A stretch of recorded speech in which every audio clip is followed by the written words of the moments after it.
Today we're going to talk about what it means to be an officer. We need to start here because before we can get into anything else relative to being an officer in the Air Force, we need to understand, first of all, why are there officers? What does it mean to be an officer? And from there, we can have the discussion about everything else. And so the best place to start that discussion about what it means to be an officer is in the founding documents of our country, specifically the Declaration of Independence and the Constitution. Reed, if you think about the rights that are protected in the Declaration of Independence, we've got the rights to life, liberty, and the pursuit of happiness. That is our responsibility as Air Force officers, is to protect those rights. And that is guaranteed by the Constitution, specifically in Article 2, Section 2. There it talks about how the President has the authority to commission officers of the United States as confirmed by the Senate. Exactly. And that's where we'll start our journey, because those definitions, welcome to the government, are what we have to execute and form the basis for all our training, all our education, and everything that we do. So what are the qualifications that you need to be an officer? Well, first and foremost, you have to be a citizen of the United States. You have to possess good moral character. You have to have physical qualifications for active service. And then the last one, other special qualifications as determined by the Secretary of the service which you're joining. And all of those requirements are outlined in Title 10 U.S. Code, Section 532, where it talks about the original appointment to be an officer of the United States. Now, that last one is where we need to spend the bulk of our discussion here today. What are those special qualifications as defined by the Secretary of the Air Force? What are the things that we as officers in the Air Force must be capable of in order to serve not only in the Air Force, but the American people? So these qualifications, they're written down, they're in guidance. We can provide links in the description below to exactly what those are.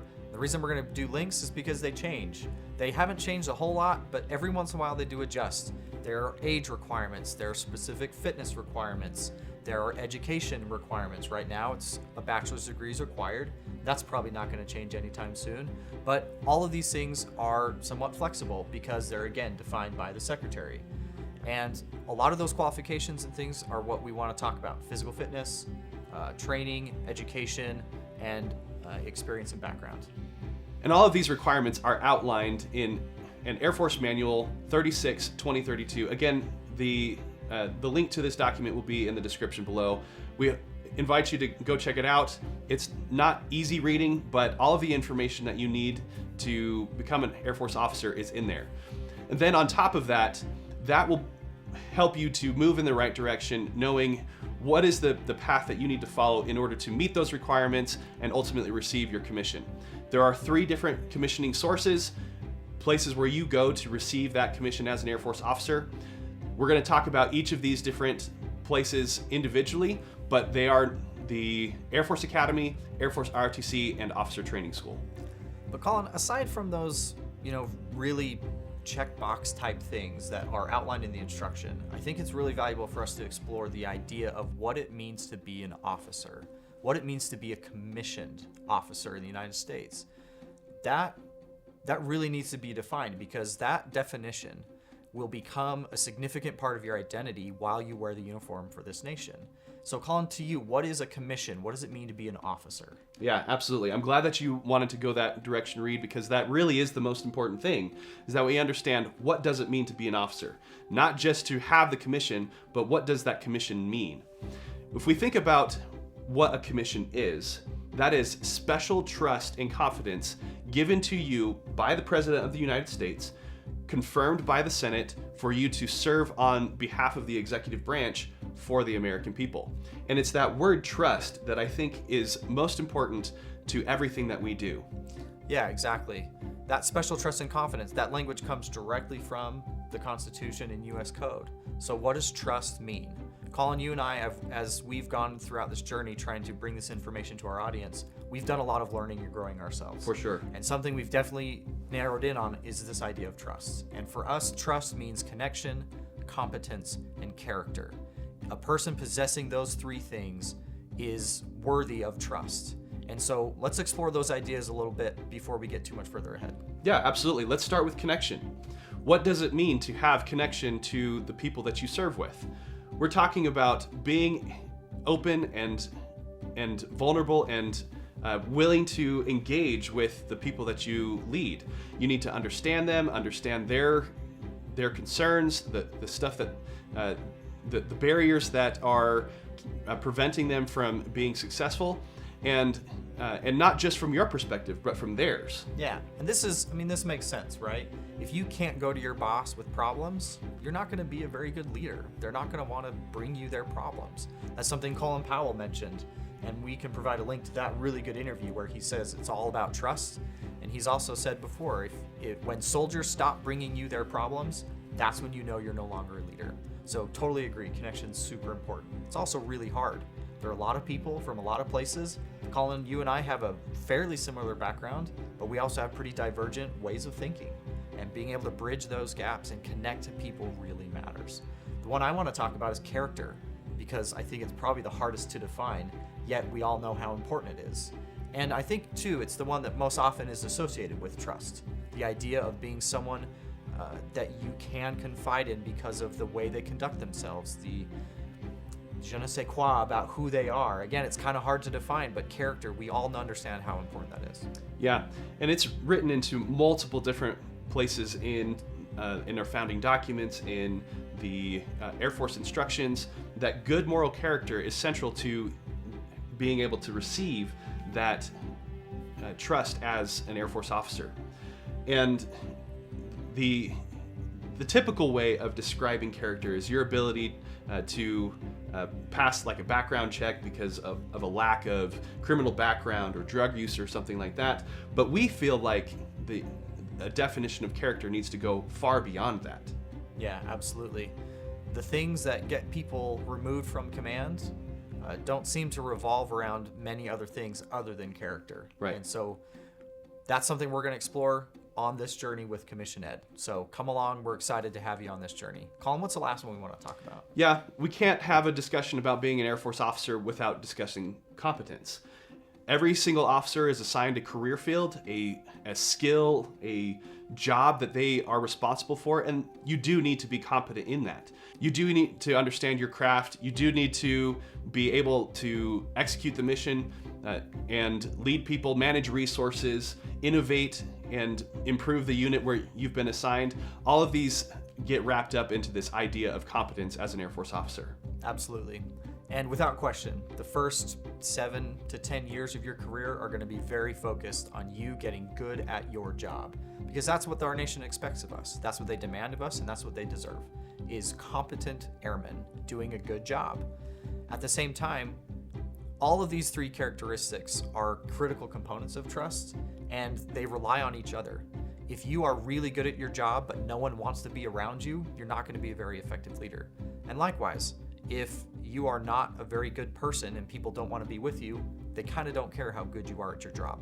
All 3 of these things interact and interlace and overlay each other, and it's essential that we have all of them if we are going to be worthy of that special trust and confidence. Absolutely. So what does it mean to be an officer? It means that you meet the actual requirements written down in instruction, that you are an American citizen, you are of good moral character, you're physically qualified, and you meet those service-defined requirements in order to receive a commission.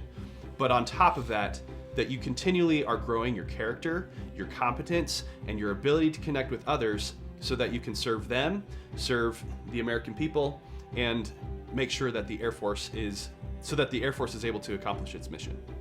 Yeah, and here's an important thing we need to bring up too. The Air Force is just one component of many.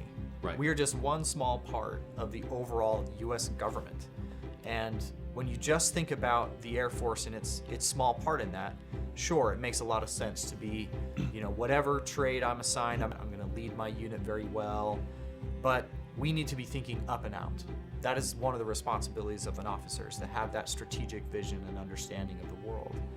And Colin, one thing that we have learned as we've gone through this journey is it's not just character, competence, and connection.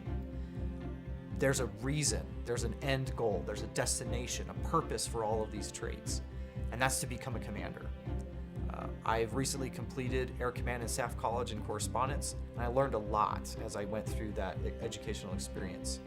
And one of the things that I began to understand more deeply is the importance of command, the centrality of this idea of an individual with the knowledge, skills, and abilities to connect with a coalition force, people from different nations. There's that word again. But not just that, it's to be able to see the challenge and the battle space and be able to take action and to lead our nation to victory. And we think that these three characteristics are an essential part of command. Yeah, the three characteristics, character, competence, and connection, they're not just the gateway into receiving a commission, though they are that. But they have to continue to grow and develop and expand over the course of time and over the course of experience to the point where you as an officer are ready to take command at the highest levels of not only the Air Force, not only the Department of Defense, but a coalition force of many nations.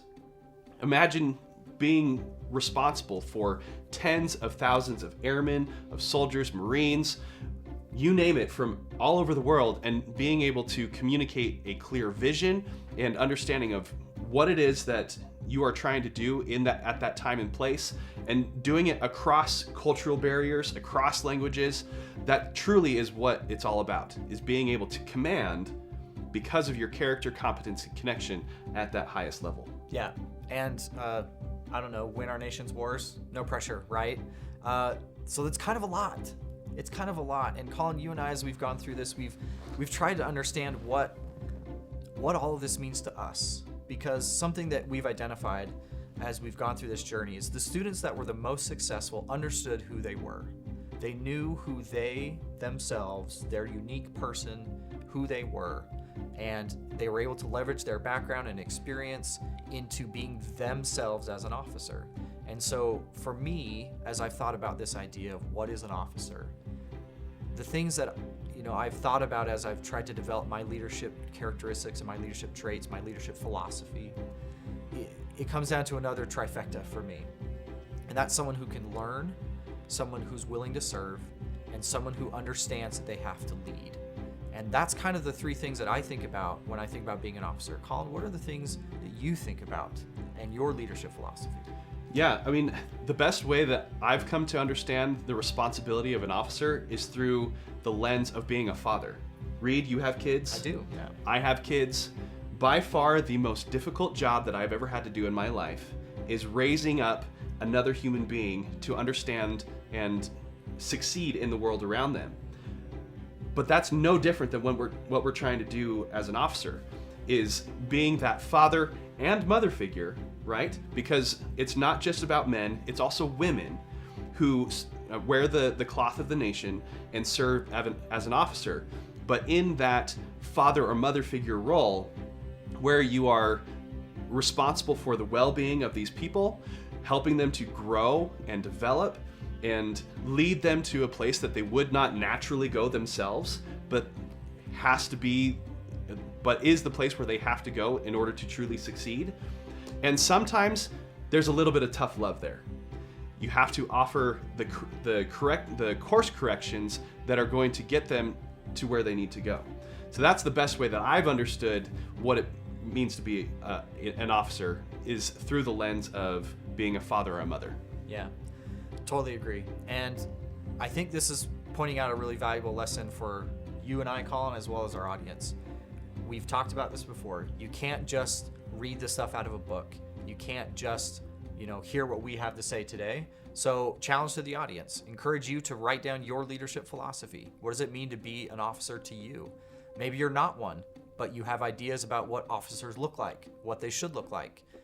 Going through this experience will be really valuable for you as you determine who you are and what kind of person you want to be, and ultimately what kind of leader you want to be.